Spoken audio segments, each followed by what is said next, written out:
What is up, everybody? Welcome back to the channel. We are live for another WrestleSense live report for AEW Revolution last night in Carolina, Greensboro, Carolina. We're going to get to the match card, a lot of the highlights and stuff like that.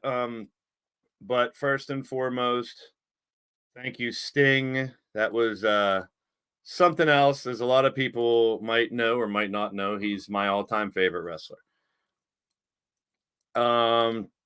Let's check on who's in the chat first. Of course, that's how we do it. We got Daniel Barry is here. Good to see you. Sharon is in the house. Great to see you as well. Keep those thumbs up coming. What's up, Chuck? Yes, I said up, Chuck. How you doing, man? How you doing? Crushing Kelly is here. Thank you for the shares. It means a lot. I was trying to tell some people, because I've been an advocate of AEW, whether it's up or down, bad or good, to give it a shot if you haven't watched it for a while, and you might be surprised. Who knows? But everyone's entitled to their opinion. Like who you want to like, hate who you want to hate, cheer who you want to cheer, boo who you want to boo. That is your WrestleSense. So, and you're entitled to it. We can agree to disagree. We can debate about it. That's the fun of it. That's the fun of fandom. Andy Price in the house. Good to see you, man. What's happening? So we're going to get into it here in just a moment. Started a couple minutes early, just because I got a decent amount of stuff I want to cover. I did get the pay-per-view last night and watched it, and I was pleasantly surprised too. I mean, there's things I could nitpick, like I always say to you guys, there's things you can nitpick about wrestling, but if you want just people bitching about this shit that they didn't like and they hated, this isn't the stream for you. I'm going to concentrate on what I did like, what I enjoyed, and criticize a couple things and say what could be better, but it's everyone's opinion. So if everybody in this chat shared the same opinion, it'd be really boring. So I'm going to bring up a slideshow. We're going to talk about each of the matches and some of the results and some of the aftermath from the show, because I think the show kind of set the stage on where we're going in the future as well. Logan's in the house. Good to see you. Welcome in, my friend. We're going to talk about it. I want your opinion in the chat. Actually, let's do a little live poll. We're going to poll you guys to see what you thought about it.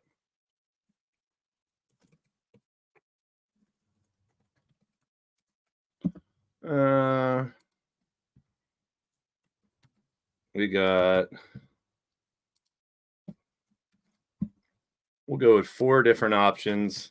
You guys tell me, what'd you think? Was it awesome? Was it good? Was it okay? Was it bad? There we go. Hey. Thank you, Mitch. I'm on your screen.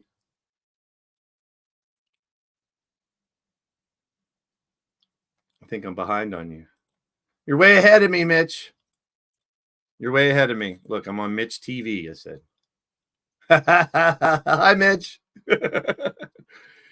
So let's get down to business here. Let's talk about poll. Yeah, not that kind of poll, Mitch. Jeez. Get your mind out the gutter. But let's get down to brass tacks and talk about exactly what happened last night, how it happened. But first, we got news that dropped today. And we're going to start out with that, as this isn't just WWE show or AEW. As you see below me here, it's, you know, all the major promotions over here, some indie promotions as well in the Western Pennsylvania area. And we're just going to shoot the shit, talk to you guys about wrestling here for a little bit. So without further ado, and as always, I give a shout out Ray, CJ, Doc, the guys who helped me start the WrestleSense podcast. But I wanted to keep it alive in like a little different sense. I've done Sports Sense, which is a vertical live, which we're just talking about sports and wrestling and all kinds of stuff. But I want you guys' opinion in the chat. What did you think about Revolution as a whole? I've seen, obviously, there's going to be critics on everything, especially wrestling. But I've seen people that don't even watch AEW say that this was a really good pay-per-view, that they enjoyed it. They loved the in-ring action. They liked the results, and they really dug it. Gab is in the house. Good to see you. Wally's in the building. Great to see you, too. Keep those thumbs coming up, guys. Appreciate you. I'm just trying to keep everything updated while we go here. I am the producer as well as your host. We got 7 likes already up on the board. I mean, keep those going, and the mods can keep you tuned to what we're supposed to do or not do in the chat. Keep it going. I want you guys to keep the conversation going. If you have something to say about one of the matches or whatnot, let me know what you thought. Let's go away from AEW at first. So let's talk about something other than AEW to start us off. And that is the Hall of Fame 2024. Paul Heyman has been announced as the first inductee. Now, I don't know if he'll be the headliner or not. I wouldn't be mad at it either way. And it's going to be pretty interesting to see if they mention Brock Lesnar or not. It's pretty crazy. Carl doesn't know what AEW is. That's pretty funny. Well, are you a wrestling fan? Maybe you're not a wrestling fan. That's understandable. Welcome to the show. You're tuned into Blaze Radio. And Carl, shout out to you. Good to see you, man. Good to see you. Welcome to the show. If you really don't know what AEW is, which you probably do, it's All Elite Wrestling. And last night was a pay-per-view. We're going to go over each of the matches and the results and some of the really crazy screenshots that I found. That is going to be, I mean, there was some real spectacles, I should say. Hey, I see your channel, Carl. Good stuff, man. Dublin, are you in Ireland, bro? You do some live streams, test streams. Good stuff, Carl. Your name looks a little familiar. I don't know if if you've been in any of my streams before here, but good to see you, my friend. Glad to have you on board. Everybody give a shout out to Carl. And yeah, I mean, this is where I sit too. I mean, this is one of the you don't get AEW in Ireland. Is that what you're saying? Yeah, well, it's on the internet, and I'm pretty sure you get internet in Ireland, so you can find it. If you're a wrestling fan, I mean, you might not be. Grega John is in the house. Good to see you, Grega John. Atticus is in the building. So, Paul Heyman, I will be in Philadelphia for the Hall of Fame, not for the Hall of Fame ceremony, but for WrestleMania Night 2. I'm going to try to get a ticket for Night 1, but I know they're sold out. Maybe I'll find a scalper. They couldn't get rid of theirs. Azrael's in the building. Great to see you too, Azrael. But as we talk about the Hall of Fame, last year around this time was about the same time they started to announce who will be in the Hall of Fame. And Paul Heyman, with the ties to ECW and Philly, it makes a lot of sense. It'll be interesting to see if they keep it like WW, if they keep it ECW centric. Like if you see more ECW people there in the Hall of Fame, and we'll see. You never know. But there's been rumors of Bautista, Bray Wyatt, but I'm interested in that. And of course, as we get closer to WrestleMania, I'll be covering a lot of that as well. And we do cover some SmackDown, some Raw things, and also the PLEs over there. Sean C is in the house. What's happening? Jesse Jackhammer is here. How you doing, my friend? So Paul Heyman, definitely a worthy entrant, inductee into the Hall of Fame. It's going to be fun because they can go back and talk about all the things that he's done, the other people he's managed, some of the things you might not remember that he did. Andrew Roberts is here. What's happening, my brother? And now let's get to why we're here today.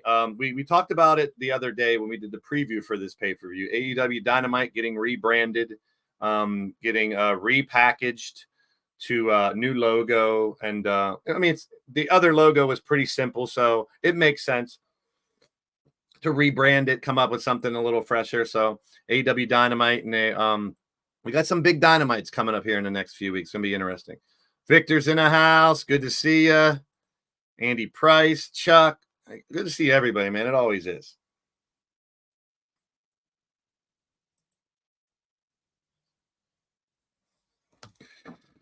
Oh, let's talk about my boy Stinger. But before we get into it, we always like to take a little commercial break. Stay tuned for a little info on a podcast I like to do called The Legion of Dork. After these messages, we'll be right back. It's a bird, it's a plane, it's a dork, it's a couple dorks, reminiscing some nostalgia in classic video games, toys, and cartoons. I'm your boy Blaze McCoy, and with my awesome friend Super Nacho, we invite you to join us in the Legion of Dork, a podcast where we talk about our favorites of the past and discuss it all with you. The good old days when video game arcades were full, pinball, and more. When the toy stores were stocked to the ceilings with all your favorites like G.I. Joe, Real American Hero. Well, it started all with Pong with me in the 70s. Then Atari, Nintendo, Sega, ColecoVision, and television, and more brought new classics. Classics like Space Invaders, pew pew pew, and Donkey Kong. Pitfall. Dig Dug was a great one. Spent a lot of quarters on Galaga, that's for damn sure. Tecmo Bowl, hut, touchdown, and all the sports games. Super Mario Brothers became an instant classic. So did Zelda and Sonic the Hedgehog. Mike Tyson's Punch-Out was a great one to play. So was Street Fighter, Hadouken, and all the fighting games. Star Wars toys and Hot Wheels is where I started collecting toys back in the day. Masters of the Universe, and you can't forget the bad guys. Of course. Transformers, more than meets the eye. Inhumanoids are here. Teenage Mutant Ninja Turtles, Heroes in a Half Shell. Can't forget the wrestling figures, WWF, AWA, and those little guys, the Muscles. Yeah, love playing with those, are great. Thundercats, ho! And even Voltron brought them all together with movies, cartoons, and toys. Join us in the Legion of Dork right here on the Blaze Radio Network here on YouTube.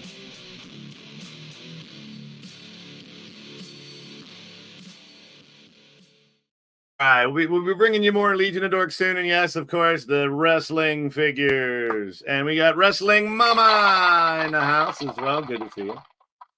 So let's get down Sting's last match. Let's just go through the match card and find out everything that's happened and what we're talking about. We started out with a pre-show. I kind of saw this being booked on Dynamite the last week because they teased it with the two trios champions, the Bang Bang Scissor Gang, and Jeff Jarrett and his crew. So nothing really of importance to talk about here. It was just to include a bunch of people, and you still got that tension between Jay White and the Acclaim. So it should be interesting to see what happens there. He's been like interrupting the raps and stuff like that, but trying to keep you interested in what those two groups are doing. It's kind of weird because I'm pretty sure it's the first time ever two different 6-man teams are in the same group. It's fun.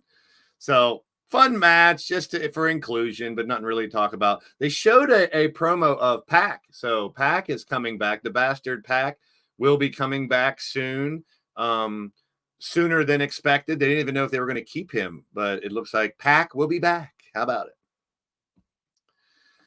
Another match that was added late for the ladies, and it's Statlander and Nightingale taking on Julia Hart and Skye Blue. Not much to talk about with this one, to be honest.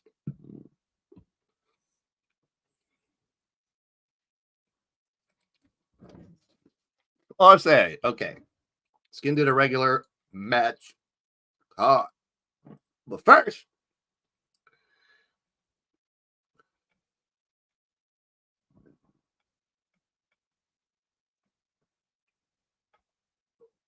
one second, having a little technical difficulties. You know, it ain't my show without technical difficulties. Give me a minute to fix something. I'll be right back.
All right, now we're back. We got things under control once again. We can get going more into the matches. Here's the first match. We got William Kenna in the building. There he is. Good to see you, man. Good to see you. So Christian Cage, Daniel Garcia. Garcia came out with a nice tribute to Sting. Very interesting. He had his Sting jacket on, which you'll see other tributes to Sting throughout the evening as well. Hey, man, I haven't seen you in a while, brother Contreras. Good to see you, bro. Revolution quite not bad. Unfortunately, I didn't do like Sting last tag team match in this retirement 40 minutes. Got you, bro. Thank you for popping in. I appreciate you. And Keith, good to see you, my man. Keith in the house. Keep those thumbs up coming, guys. But Christian Cage ended up winning. The thing about this match I wanted to bring up is there was a couple really good false finishes. Like, I mean, it was so close to looking like Daniel Garcia was going to win. And the crowd was kind of getting behind him. Obviously, my opinion, Christian Cage is like one of the best heels in the business right now. And he continues to show it. But he found a way. He found a way to figure it out. Sure, Kelly. Sure, Kelly. Go for it. And still your TNT champ, Christian Cage. Eddie Kingston and Bryan Danielson. Now, if Kingston won, he would require Bryan Danielson to shake his hand at the end, which these guys have been kind of for a while.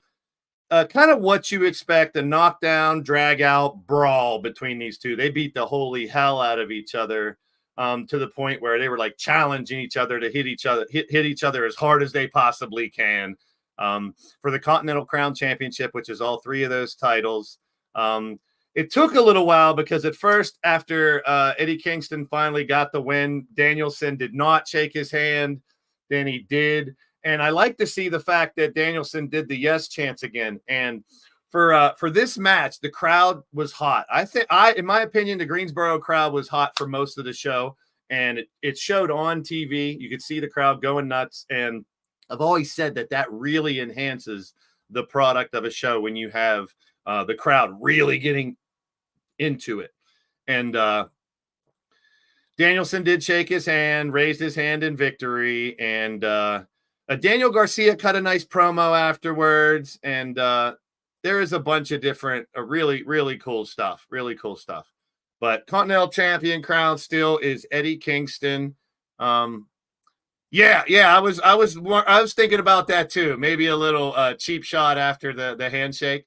But Eddie Kingston, who in my opinion is one of the realest, convincing fighters that are out there. The way he cuts promos, the way he fights.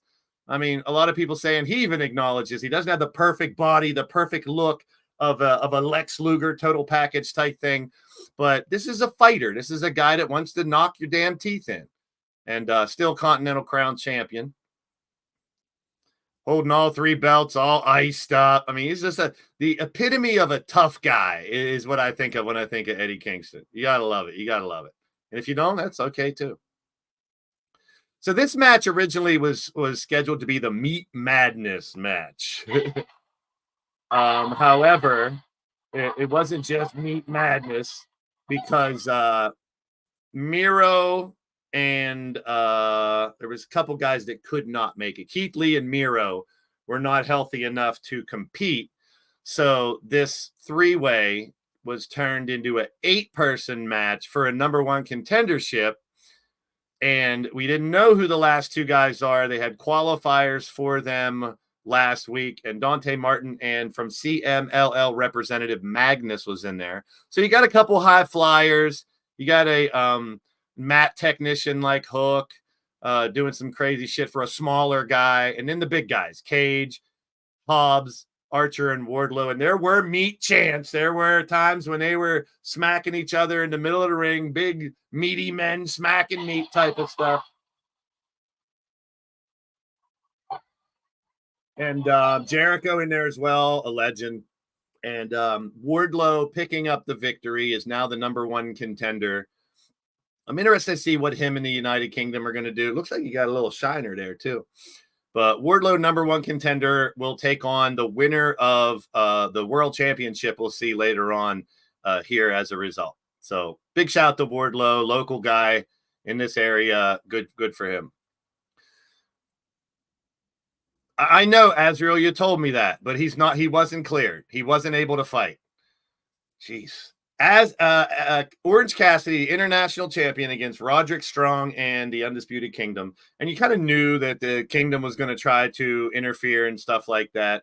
And Orange Cassidy put on a great show, but he did get his shit kicked out of him for a while. We've seen Orange Cassidy overcome a lot, go from the just comedic wrestler to turning into one of the greatest champions in the past year or two. I mean, he's defended that title over 1 million times, it seems, and has done really well. So, I mean, shout out to him for what he did competing. But in the end, we have a new international champion.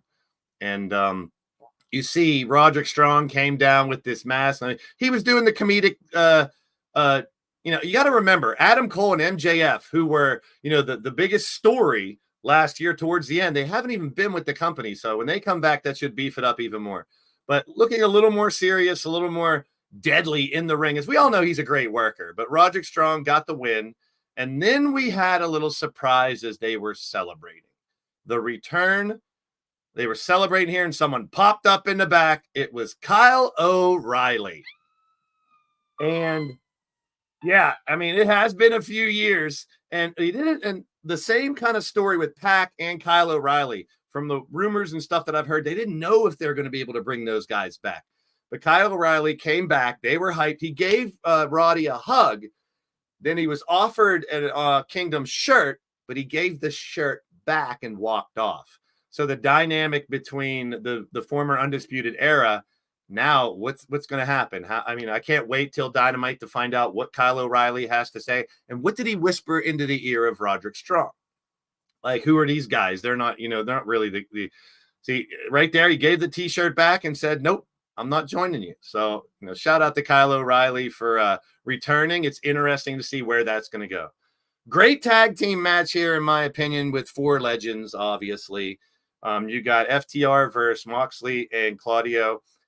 I'm a huge Road Warrior fan. So when I saw this, I thought it was pretty damn cool. I mean, they didn't do face paint and try to go the whole 9 yards, but for Moxley and Claudio to come out, they did a good job of representing the spike shoulder pads coming out, very Legion of Doom Road Warrior-esque.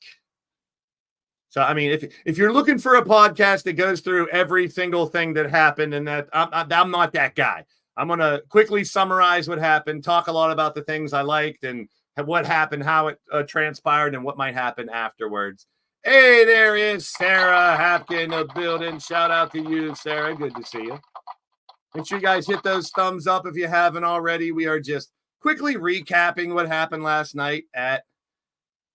Now, see, I don't want them to go that far. I mean, they did the little tribute with the thing, but I was thinking maybe FTR would have the face paint, a la Sting or the Road Warriors. But I like the send back to the Road Warriors, my favorite tag team of all time.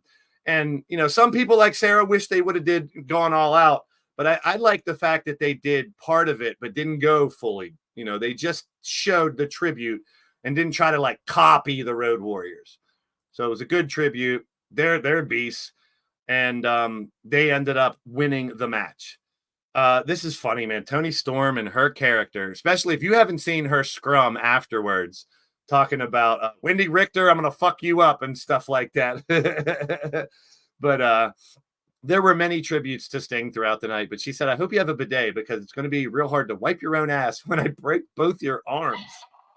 So if you don't know, these two have known each other for a long time, and they're playing off of that.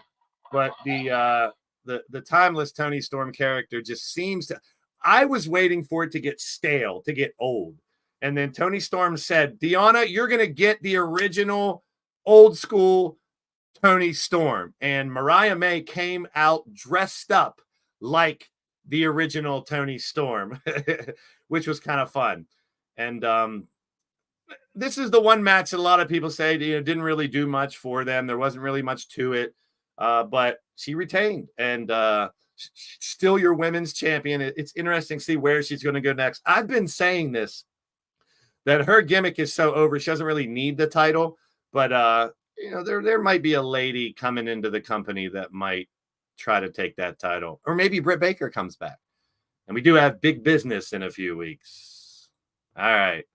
But the character itself as a throwback, her quotes, go watch her scrum interview. She does a thank you thing, like she won an award. It was hilarious. I mean, I've been waiting for it to become a little stale. Like Sarah thinks it's stale, which you're entitled to your opinion. That's cool.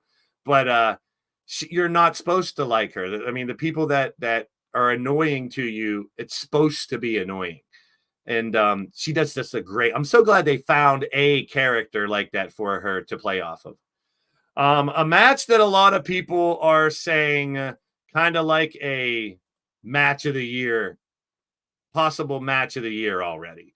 And I went into this match saying, I'm a big Ospreay fan for what I've seen of him. I'm not a big New Japan fan. I haven't seen a ton of his action. He's had a couple AEW matches, and we've seen Takeshita really blossom as a young future superstar. And they just put on a clinic. If you want to watch, in my opinion, any of the matches from last night's show, obviously the main event you're going to want to check out. But this match from bell to bell was phenomenal. It was really good. And a lot of people were saying match of the year. I mean, false finishes, big maneuvers, bruising, shots to the dome. And Ospreay is so innovative when he does stuff. And then even throughout the match, having to not sell an injury, he really did get hurt. I mean, this bruise, that's a real bruise. But when he did, and I was worried, oh, great, Ospreay finally came, and now he's hurt. He's going to be knocked out of competition. But, not long after he got this, he delivered a super kick and then a couple other moves. So there's a difference, they say, in pro sports from being hurt and being injured. The dude's hurt, but he ain't injured. He should be fine. He did a great job on the post show scrum too. If you want to see injured, we'll talk about that in the main event. A lot of people hate Don Callis, and you're supposed to hate him as well. Will Ospreay with a win over Takeshita. And, Ospreay's getting a lot of cheers. I don't know what's going to happen with the Callis family. We'll see. There was some respect at the end. They did bow to each other, which was a nice little nod as well. I enjoyed that. And Kyle Fletcher came back. It was nice to see those guys reunited. And now we know they will fight each other this Wednesday. And that'll be pretty damn good fight for Dynamite, in my opinion. Ospreay versus Fletcher. And I've been singing the praises of Fletcher since he joined the Callis family and he won the ROH TV Championship as well. Let's keep it rolling. Quick little review here today. Nothing really long. At the beginning of the show, there was a report that this match was going to main event and Sting wasn't going to main event. And I thought, okay, Sting last match is not going to main event, then this match is, and Swerve's going to win the title. That's the only way it would make sense to me not to have Sting as the main event when it's all circled around his retirement. But the match was also a banger for a triple threat. A lot of good false finishes where you thought Hangman Adam Page, who is unhinged right now, was going to get the win. Swerve had a lot of opportunities to get the win as well. Hey, what's up, Camden? How you doing, man? Welcome to the show. Keep those thumbs up coming, people. We're just quickly reviewing. I wanted Swerve to win too. I think I'm kind of like a strike when the iron's hot type of guy. And he is on fire. They're cheering for him, even though he's kind of an evil type of character. He's not playing to the fans, but the song and the dancing from it's just a great entertaining spectacle what Swerve Strickland's been doing. But like I said, another great fight, one you definitely want to check out. But it was Hangman tapping out to Samoa Joe, and Strickland couldn't believe it. Like Swerve was beside himself.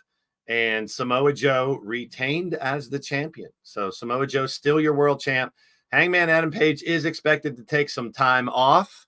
So obviously we have a new number one contender. So, and we'll talk about the next pay-per-view in a little bit, but it will be Samoa Joe versus Wardlow. So pretty good. Sometime this year, I really hope they do give him the shine he deserves. And he does deserve to be a champ. All right. I know 17 it's all right. It's okay, Camden. So Samoa Joe, still your AEW World Champ, and I said on the preview of this that I wouldn't mind if it went any of the three ways. Hangman was a great champion in my opinion. Swerve deserves a title run, and Joe's been a great champ, man. On the mic, telling people how it is, and just a beast. So I'm glad he's getting a run because he's been around for a good while. At least he's getting that title run, and maybe he's the one that finally Wardlow gets an opportunity to overcome him. I told myself I would not get emotional whenever it came to the last match of Sting, and that's why I rushed through the other matches here tonight. I really enjoyed Cage and Garcia because I thought Garcia was going to win. Ospreay and Takeshita, a lot of people are saying match of the year candidate. Kingston and Danielson was the slobber knocker and all that good stuff. Moxley Claudio is a great fight. The 8-man match, you could, if you're going to complain, that and the women's match wasn't that great, but still good matches. And speaking of that, we have 63% said the show was awesome. Couple people thought it was bad. Couple people thought it was okay. And that's kind of the feeling that I get on the internet and the airways. But Sting all the way back to Surfer Sting, Blade Runner Sting, through WCW, the TNA run, the many faces of Sting. Like, look at this. How many characters do you know that go through their career? It's not just the change of face paint. I mean, Wolfpack, you had the thing with RoboCop when he came out in WCW, which a lot of people shit on, but it was different. Joker Sting, so many, the fake Stings. And then when the fake Sting was actually Sting, I mean, he's my favorite of all time. Steve Borden, a legend. And for him to have this run in AEW is what I was main event Mafia and TNA and stuff. So many different faces of Sting. Look at that. I mean, it's the evolution of Sting, the icon over the years, did some amazing things. I never thought in AEW he'd be doing these high spots and all these high risk spots that he was doing. That's the one thing that kind of blew me away, that a 60 plus guys jumping off of, through tables and off of balconies and stuff. But he went out how he wanted to go out. And I respect that. Another look at the different faces of Sting and how he evolved. You have Surfer, you have Crow, you have Joker, you have Main Event Mafia, you have his ridiculous WWE run, which I don't even really want to talk about because I think he didn't do any justice. I didn't think he did any justice to him.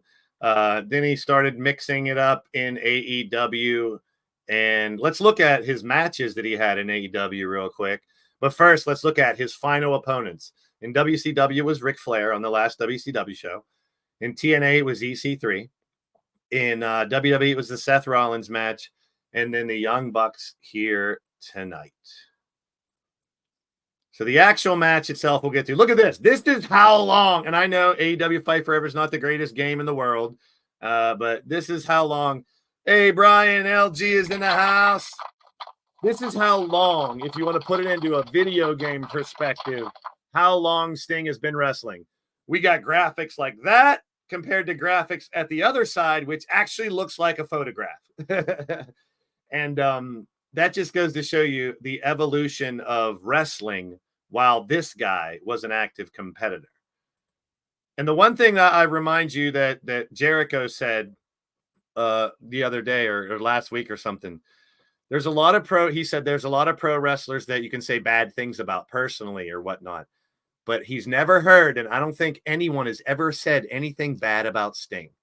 And I think that, that really rang. It's funny in the post match scrum where he said, yeah, me and Hellwig that became the Ultimate Warrior, we were just a bunch of roided out kids.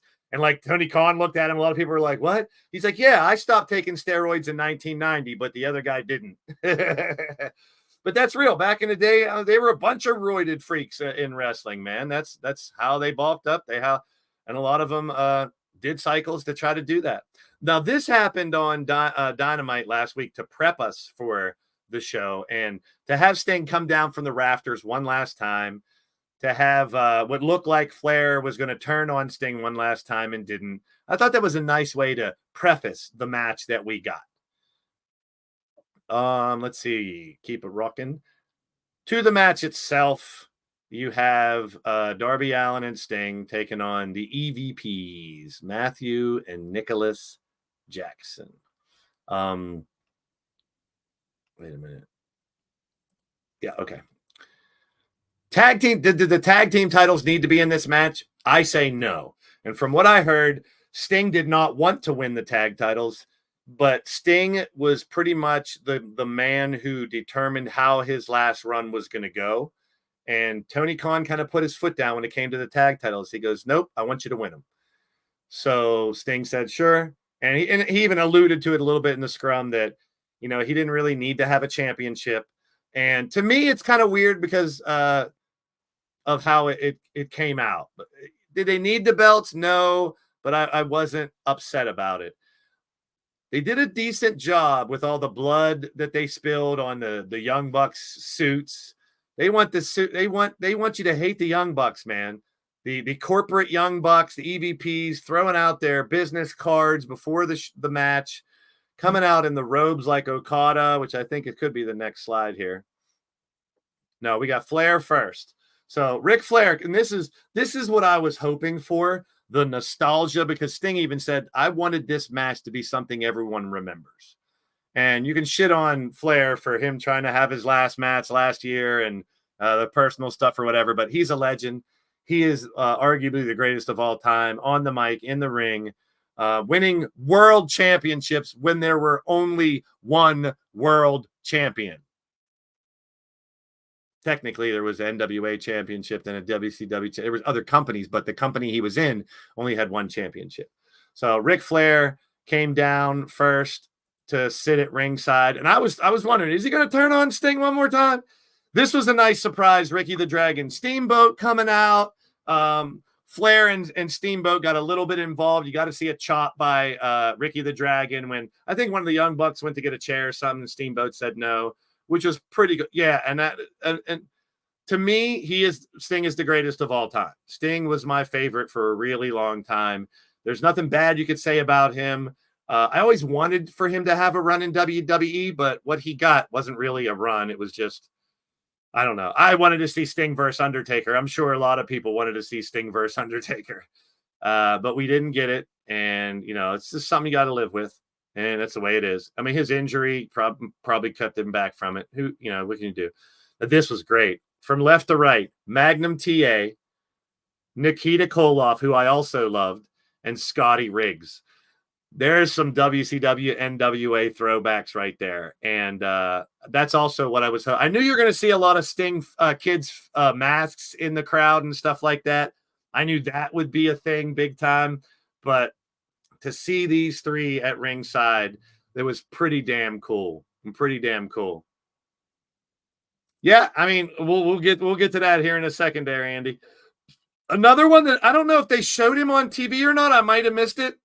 But Lex Luger, look at the smile on Luger's face watching the match.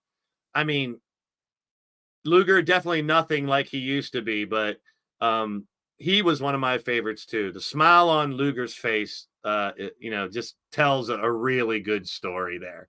And it's good that he was there as well. So here's the robes. And I like the little black suit things too that they do. Pretty cool. It's a different look for the Bucks. You're supposed to hate them. You're supposed to hate the damn mustaches, the porn stashes, whatever you want to call it, and their attitudes and their cocky pricks. But to me, they're better as cocky pricks than super kick party stuff. That's just me. A lot of people hate the Bucks, but right now you're supposed to hate them. And yeah, maybe they'll team with Okada or something. Who knows? Now this, whenever the first guy came out on your right, I thought they were going to do just stunt doubles of like every version of Sting. Then the second one came out, and then Sting came out. And I'll be honest, I didn't say right off the bat that it was their kids. I did not know if it was their kids or not. I really didn't. I had to think about it. I wasn't sure if it was their kids, his kids, but once they made the announcement that, that's his kids. And I was like, well, that's pretty damn awesome. That he brought his kids out there dressed up as Surfer Sting, which I was told that the pants and the boots are the original gear that Sting wore before. And over here, the athletic kid that's I believe he's in college as Wolfpack Sting. So and this was such a great shot that I have like 3 different pictures of it here. It just looks so good with Sting and his 2 boys at 28-0 as he came down. Like, that's such an, pardon the pun, iconic picture of Sting and his boys. I don't think this is the exception to the rule of when you go out, you sell and you put over the young talent. And I can guarantee you, I can't guarantee you, but I'm pretty sure that, the Young Bucks do the Young Bucks need put over? No. Plus it was a tornado match, so anything goes. So yes, normally when a wrestler goes out, when a wrestler ends his career, he loses. And I was totally prepared for Sting to lose. His daughter, Caitlin, also pro wrestler. I'm interested to see if either one of these guys will follow in his footsteps and be wrestler. I mean, they got a hell of a pop. I mean, like I said, I'll admit it. I thought they were just going to do a tribute to all the different Stings. I didn't know that was his kids until they got in the ring and started doing moves. They started doing these stinger splashes and stuff. And when they did that, I started to think, I really hope, Brian, it don't matter, bro. It don't matter what my camera's like. All right? Just look at the screen and look at the video we're talking about. Thank you. Anyhow, I was worried that the kids would be in the match too long. It wasn't the case. They helped set up the rest of the show and everything, but I was hoping that his sons weren't involved in the entire match, because then it's a 4-on-2, which, like I said, it is no rules, so they can do whatever they want. So let's get into the nitty gritty of some of the pictures that went down. They brought out these. I know, but it says Brian Nielsen, so I'm gonna call you Brian. So anyhow, you got this pane of glass that he pulls out from under there. Now I know they got trick glass. But was it trick glass? Was it real glass? It doesn't matter. Cry me a river. And there's all kinds of memes and jokes about the Jack Perry Cry Me a River stuff and everything. They pulled out like 3 panes of glass. And the first one he put up against the barricade, and he went to hit one of the Young Bucks that got out of the way, and it didn't break, but he hit it again to break it. But that's not the biggest one. That's not the biggest spot. This was the one. So warning if you don't like blood for the next couple pictures, because Darby Allin climbed on the top of a really big ladder and was going to dive swanton down on one of the Bucks. The other Buck pulled him out of the way, and Darby Allin took one hell of a bump through the glass. This is the first shot. Like, as soon as he went through, you can already see all these. I mean, you've seen fake blood in wrestling. And sometimes you can tell when it's either fake blood or they bladed. You can see all these little cuts on his arms and his back here, but it got worse. You started to see even more welts and blood start to pour out. And then you got the worst of the pictures right here. It's just started to seep and pour out. And it was a little queasy. I mean, the spot is all over the internet. And some people were saying, shame on you, Darby, from taking the spotlight away from Sting in his final match. This is what Darby Allin does. I'm sure Sting was like, what big spot are you going to do, Darby, for the match? And it took Darby out of the match for a lot of it, where Sting had to fend for himself. And yes, the Sting no-selling moves has been a thing for a long time. He no-sold a super kick and fought back with a double clothesline. He no-sold going through a fucking table and shit like that. You know, if you're going to go out with some crazy shit, and Sting did just that. Darby's going to climb Mount Everest not too long from now. He said he didn't die. He's still alive. You want to remind everyone he's still alive. He said he might die, but he didn't. He said he's going to the hospital, but he was in the scrum talking about it. They bandaged him up and had him go back out there. But this is a crazy amount of blood. And if you've ever been cut by glass, it lingers and blood goes inside of glass gets in your skin and stuff. It's horrible. I've been cut by blood. I still have a big scar on a finger from it. Yeah, there's nobody like Sting. But this guy, I said it last night when I was doing my vertical stream, just hanging out with you guys.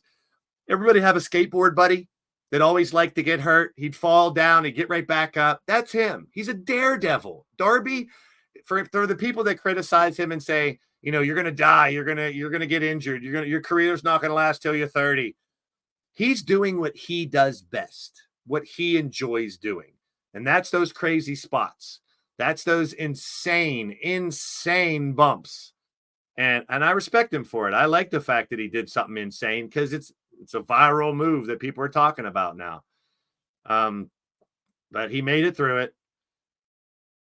Then there was a point where they were going to beat up Sting with the belt, and Flair came in and covered him up. So Flair got involved. Ricky Steamboat got involved, which was cool. And the kids, like I said, his two boys got out of the way, which I was glad to see. I didn't want them to be at the end. But Sting finding a way. And there was a couple times, at the end of this match, I turned into, when Flair got hit by the belt, this is a great shot. This is a picture by Sean Ross Sapp, actually. He said it's the best picture he's ever taken. But look at Flair, still selling like crazy. You got to love it. But Sting overcame, and with the Scorpion Deathlock, got the win, which was a surprise to me. There was a couple times I got off of my seat. I was out of my seat, freaking out, because number one, like I said, I was pretty sure the Bucks were going to win and take the belts, and then they could do the celebration for Sting afterwards. You know what I mean? But they got the win. The kids came back out. The confetti flew. And yeah, they cut him off right where he was about to do a speech. But then again, the viral video on YouTube and everything of him finishing, he didn't really say much to his speech after that anyway. He said a lot more in the scrum, if you want to find out. But a great moment for a great legend, an icon, if you will. Sting, my favorite of all time. They're still the tag champs, however, now, and it was said in the post-match scrum. Yes, thank you. I wish he would have got that piece of confetti off his head. I was like, get that confetti. My OCD was kicking in. I was like, get that. It looks like a bandage. So I was like, get that confetti off his head. I was like, Darby, help him out. Get that confetti off his head, for goodness sakes, or something. But he got his time to speak. He got his time to thank the fans. One of the best in the business, personally and in the ring. And very rarely do you hear that. Could he did tease coming back to maybe work for the company in the scrum in some capacity, but I wouldn't rush it. This is a 60-some-year-old dude, man, that's been putting his body through hell. Granted, they did protect him in a lot of tag matches and 6-man matches and stuff like that, but he was also the one doing those balcony spots and table spots and stuff. But it was sad to see him go. I said I wouldn't get emotional, but it was almost impossible. But it was like, happy too, because we got to see him go out on his own terms. It wasn't the thing in WWE would have been the last we saw him, man. I said last night too, the Undertaker AJ Styles cinematic match would have been cool if it was Sting and AJ Styles. Maybe it was planned for him at first. I don't know. This is what I was talking about earlier. This is every match. And you see, there's not a lot of singles matches. He's in tag matches all the time. Look, I don't even think there are any singles matches. Did he ever have a singles match? No. So he was always kind of protected by the numbers. That's, and that's something. Plus, how many people that were in AEW that were younger that are so happy? Look at the names that are on this list that got to work in the ring with an icon, a legend like Sting. So I think this was a smart way to make sure, number one, Sting lasted 3 years, 2.5 years or whatever, and he could showcase. I mean, if you want to say he'd no-selled, he didn't put anybody over, look at this. These are the people he put over for the past 2.5, 3 years or whatever. Missy Harris in the house. Good to see you. Timothy. Good to see you, Timmy. So, thank you, Sting was definitely trending. I'm glad that I got to see it go down like that. It wasn't just, here's a couple, Sting matches. And, think about it. What if they put him in 10 singles matches and he couldn't do a whole singles match? Then people would have said, oh, Sting is washed up. He never should have done it. This was, I would imagine this is their game plan from the beginning. Have him surrounded by other talent. I mean, the House of Black, the Bucks. I mean, there's so many. The Hardys, some young talent, some old talent. Ethan Page, Swerve Strickland, Nick Wayne. So many. Takeshita. I mean, these guys got to rub in the ring with Sting. Ricky Starks. So I think it was done in a very good way to showcase Sting, and it was a celebration of Sting for these couple years. His promos, the little vignette with him sitting in that theater looking at the highlights, which I said last night too. Fuck you, WWE and TNA, for not letting them use some film footage. Would it really have hurt them to let them use a little bit of footage from WWE? Not necessarily the WWE run, but the WCW content that they have of Sting. That's what I'm saying. Like, I wish you could have saw Main Event Mafia Sting, Joker Sting, Crow Sting. That's why, I mean, he got to come down from the rafters one last time at 60 something. I was like, please don't let anything happen. Please don't let anything happen. And coming down from the rafters. But we got to see Sting in all his brilliance so many different times in this run. And I never thought he needed a championship, but to go out with a championship, if I could think of any wrestler that deserves it, it's Sting. It's this guy right here, Mr. Sting. Steve Borden, thank you for entertaining us for decades. Thanks for coming back. Like when WCW went down and all those wrestlers were going to WWF, WWE, I was like, shit, Sting's done. He's never coming back. So at least when he came back, that was him at least coming back. That's what I had kept telling myself for the WWE run. But this time, not only did he come back, but he was doing crazy spots. He was doing fun stuff. I always called him my friend, and his wrestling match is incredible. This is a moment. All wrestling. Yeah, it is. It is. It is. So thank you, Stinger. It's showtime. Yeah, when he said for the last time, it's showtime, and let's do this or something. When in that little, you did get vignette, you did get the video, and the smile on his face in that theater watching those highlights. I'm just glad he came back and we got to enjoy Sting one last time. I really do. So the tag team championships have been vacated. And if you think Darby Allin is going to get time off, even Tony Khan said, we just talked about your match. As long as you're medically cleared, you got a match next week. And he's fighting Jay White at Big Business on the 13th. So, I mean, not this Wednesday, but the following Wednesday. So he has some time to heal up. And he's still going to climb Mount Everest. I mean, that's Darby Allin's nature. He wants to climb Mount Everest. You know, so he will be facing Jay White one-on-one at Big Business. And that's pretty interesting. And then we also have the news of the next pay-per-view, which is Dynasty. We got the formal announcement. There is a tournament. They did announce that there will be a tournament for the tag team championship. And if you think about the tag teams that are in AEW, it should be pretty good. Now, I'm guessing they do 8 teams, maybe just 4 and use the rankings. I don't know, but I'm interested to see how it goes. I'm a tournament freak. I don't bitch about Tony Khan doing too many tournaments because I really like tournaments. But AEW Dynasty on April 21st is the next Supercard pay-per-view, and we're going to get Wardlow. Now, Dynasty is the name of the faction of Holiday, Hammerstone, and MJF from MLW. Will this be MJF's return? I mean, he doesn't have to wrestle. He's still rehabbing that torn labrum. From what I heard, he's not going to get surgery. He's just going to rehab it. I don't know if that means he's definitely not going to be ready to come back by April 21st. But him showing up at Dynasty would be interesting. Maybe coming out and then the United Kingdom decide to screw Wardlow over or something. Because they're expecting. Now, say Wardlow wins the championship. Remember what MJF said. You're going to win that title and you're going to hand it over to me. So maybe Wardlow, I don't know. I'm just speculating. That's what's fun about wrestling. I want to be surprised. Maybe Wardlow wins the world title and here comes MJF out in a cast or whatever, a sling. And he expects Wardlow to hand over the title and Wardlow says no.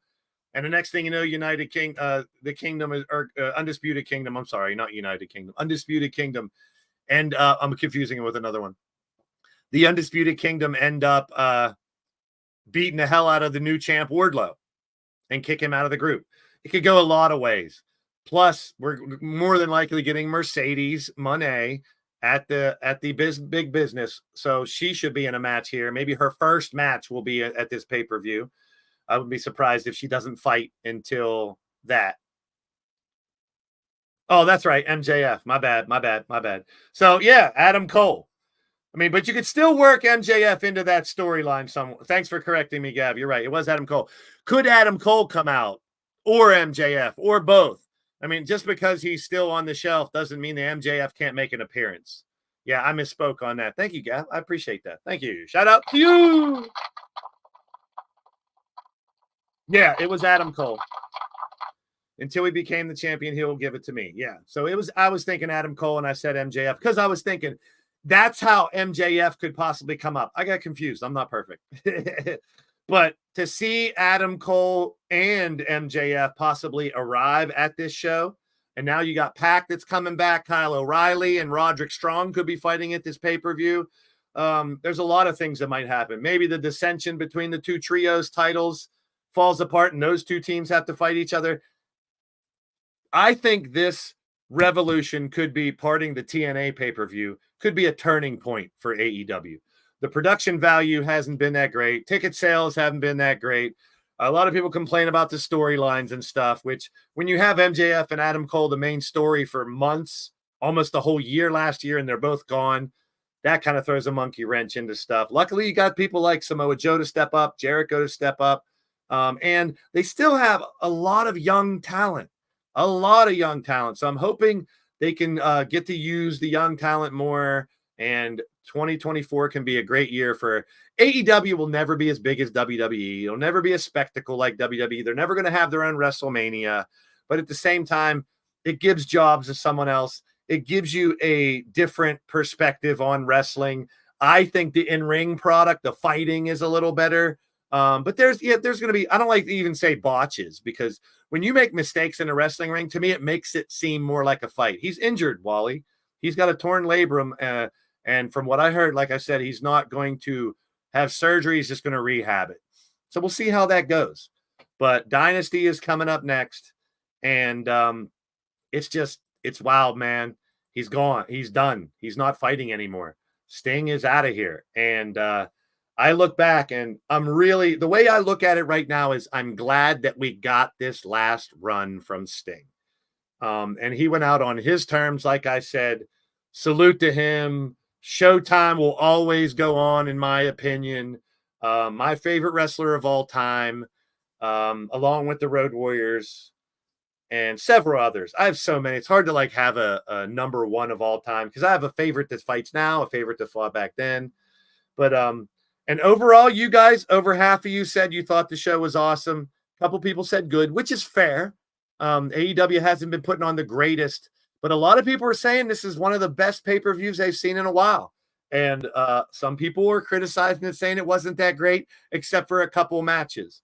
But the one consistent thing is they're glad Sting had the final match like he did, and that Ospreay Takeshita match, which that's two people supposedly in the same group fighting each other, is still arguably the best match of the night. A beatdown with Kingston and Danielson. A great triple threat with Samoa Joe, Hangman, and Swerve. I'm very interested to see what they're going to do with Swerve now. Christian Cage continue to be arguably the best heel in the business. Wardlow now finally getting his shine, where people were saying he's getting misused. He's just squashing jobbers. Why is he with the Kingdom? Now we see the dynamic with Wardlow. And like I said, I mistakenly said MJF, but I meant the Adam Cole thing. And look at the history MJF and Wardlow have. Maybe MJF doesn't come back for months. He's not going to wrestle for months. But the MJF Wardlow story goes back even further than the Adam Cole. So, I mean, it's crazy to think that Sting's career's over, but can you really be upset about it? I mean, he had arguably one of the best careers for decades in professional wrestling. And like I said, thank you, Sting. I appreciate everything he did for the business. And thank you, Tony Khan, for bringing Sting back and letting Sting go out the way he wanted to. A lot of people wanted him to fight Darby. I thought he was going to fight Darby or something at first too, but this made a lot more sense. The Bucks are the bad guys. You're supposed to hate them. You knew they would make it fun for a match with some of the spots the Bucks did too. The crazy spot with Darby, even Sting went through glass and tables and stuff. I mean, it's insane. So thank you, Sting. And stay tuned. I'm going to get a little rest here. In 5 hours, I'll be live with WWE 2K24. Woo! So I appreciate everybody that's come through, man. We got Wally. Always good to see you, brother Contreras. I like seeing names that popping back in. Timothy in the building, Missy Harris, Crushing Kelly, Atticus and Azriel, Camden, everybody in the house, man. I appreciate everybody coming through. Andy Price. If you're watching the replay of this show, please leave me a comment so I know, tell me your favorite Sting match or something. Leave me a comment. Let me know what you thought of the show, Revolution. What was your favorite match? Were you a fan of it? Give me a rating if you want anything. Drop a like, drop a comment. And as always, keep in mind, it's a great time to be a wrestling fan at the end of the day, as we always finish these shows with. So at the end of the day, it is great to be a professional wrestling fan right now. Hopefully AEW, which I will criticize how it has been the last 6 months or so. It needs to improve. This could be a turning point. I'm hoping that it is. And we will get a little better production. Maybe Tony helps bring some more bookers in he did bring in a female booker that's going to help the Mercedes angle. So we got Mercedes, we got Okada, we got Ospreay, we got O'Reilly back, Pac back, Wardlow and Joe coming up. The tag team tournament, so much to get excited for here and so much to be excited for in WWE as well. I'm looking forward to WrestleMania, the road to WrestleMania. We'll do some pre-WrestleMania shows as well leading up to that. But, man, this has been I've been waiting to talk about Sting's last match. I'm glad I got to. And appreciate each and every one of you that's been a part of the show. I'll see you later on tonight after midnight for WWE 2K24. I'll see you in the streams, people. I'm out of here.